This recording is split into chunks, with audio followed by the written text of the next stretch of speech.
Selamat sore, salam sejahtera untuk kita semua. Kita tentunya berterima kasih kepada Tuhan oleh karena berkat yang Tuhan berikan bagi kita sehingga kita boleh tiba lagi di tahun ajaran yang baru, di semester baru pada saat ini dalam keadaan sehat dan diberkati oleh Tuhan saja.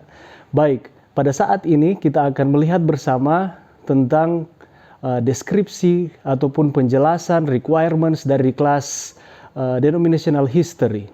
Denominational history ini atau sejarah gereja Advent ini kita akan pelajari sepanjang satu semester ini. Ini mempelajari atau membahas mengenai bagaimana sejarah yang berkembang di dalam gereja Masehi Advent hari ke-7 yang pastinya mulai dari pergerakannya sampai pada akhirnya gereja ini eksis, terbentuk organisasi dan juga orang-orang yang terlibat di dalamnya dan apa doktrin-doktrin yang berkembang yang pasti kita akan mempelajari mengenai garis besar dari perkembangan sejarah gereja Masehi Advent hari ke-7. Oke, mata kuliah ini ditetapkan oleh program studi pendidikan agama, Fakultas Pendidikan ada kurang lebih 7 capaian pembelajaran yang berusaha untuk kita capai sepanjang semester ini atau sepanjang kita mengambil akan mata kuliah ini. Yang pertama adalah bertakwa kepada Tuhan Yang Maha Esa. Kita harus bertakwa, kita masing-masing memiliki akan agama kita masing-masing. Mampu untuk bertakwa, mampu untuk takut akan Tuhan, mampu untuk kita dapat menghormati Tuhan setelah kita mempelajari akan pelajaran ini ataupun selama kita mempelajari pelajaran ini dan seterusnya. Yang kedua adalah menjunjung tinggi nilai-nilai pendidikan berdasarkan falsafah gereja Masehi Advent hari ke-7 dalam melaksanakan kegiatan kita sehari-hari. Yang ketiga adalah menjunjung tinggi nilai kemanusiaan, moral, etika, profesionalisme kita saya sebagai dosen, kalian sebagai student, dan integritas akademik dalam mempelajari akan mata kuliah ini atau sejarah gereja Advent. Lalu apa? Peduli, peka, mau berkontribusi untuk meningkatkan kualitas hidup masyarakat melalui mata kuliah sejarah gereja Masehi Advent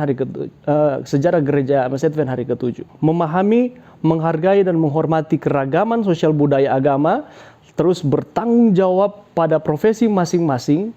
Berdasarkan keteladanan dari para pelopor gereja, kita akan melihat bagaimana para pelopor gereja dengan gigihnya, dengan penuh rasa tanggung jawab, berkorban untuk supaya organisasi ini ataupun gereja ini eksis. Bersikap adaptif terhadap perkembangan zaman dalam kaitannya dalam mempelajari sejarah gereja. Walaupun kita mempelajari akan sejarah gereja, mungkin ada yang berpikir bahwa mempelajari akan sejarah itu sudah, berbicara sejarah itu sudah lewat di masa yang lalu. Tetapi prinsip-prinsipnya, pelajaran-pelajarannya, semangat dari para pelopor, doktrin-doktrin itu masih berlangsung sampai saat ini dan kita perlu bersikap adaptif di sini, harus menyesuaikan diri di sini dengan pelajaran-pelajaran yang sudah pernah kita ataupun sejarah yang sudah lewat dengan kehidupan kita pada saat ini. Oke. Capaian pembelajaran dari mata kuliah ini adalah mampu menguasai peristiwa-peristiwa yang berhubungan dengan perkembangan sejarah gereja Advent. Jadi pada akhirnya kita mampu untuk kita belajar bersama sepanjang semester ini pastinya. Dan pada akhirnya kita mampu untuk menguasai peristiwa. Ada banyak peristiwa. Berbicara mengenai sejarah itu kita tidak bisa lepas dari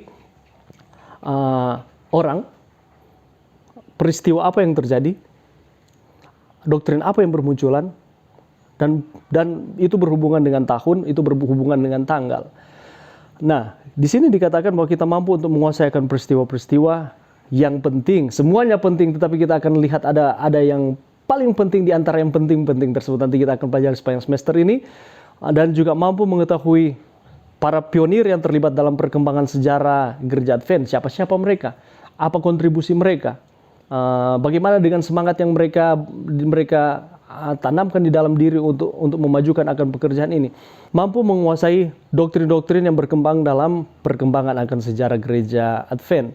Terlebih khusus kita akan lihat sebelum 1844, setelah 1844 ada masa kekecewaan 1844 sampai 1860, 63 dan juga sampai 1888 ada doktrin-doktrin yang berkembang di sana. Nanti kita akan pelajari bersama-sama.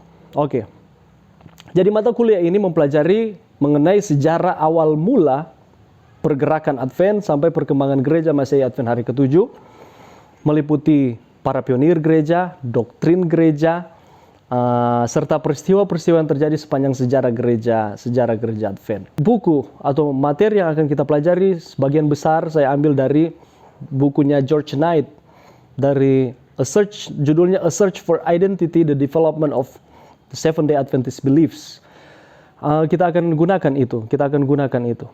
Oke, dan juga materi pendukungnya Rise and Progress of the Seventh-day Adventist oleh Jan Loughborough. Nanti saya akan jelaskan ini di kelas langsung.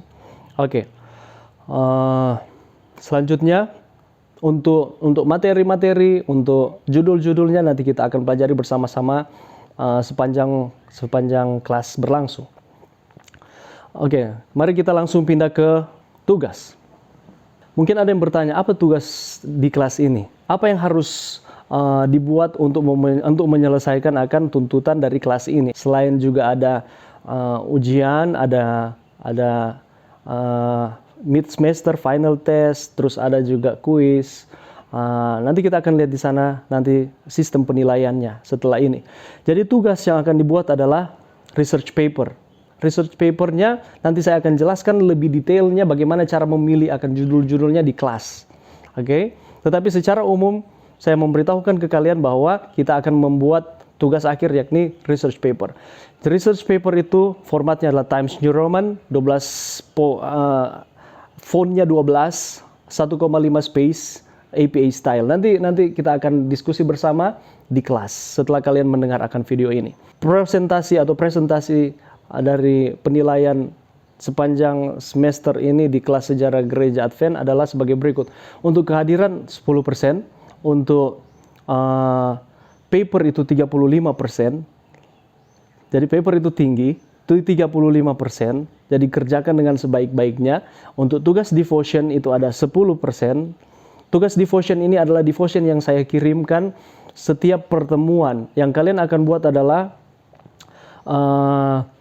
kalian akan ambil apa inti dari renungan tersebut, lalu apa refleksi dari kalian, apa pelajaran yang bisa kalian tarik dari renungan tersebut, dan hanya ditulis menggunakan kata-kata sendiri 2-3 paragraf. Tidak perlu panjang-panjang. Itu tugas devotion dan akan dikumpulkan bersama-sama dengan final paper di akhir semester. Nanti saya akan buka folder di Google Classroom di akhir semester.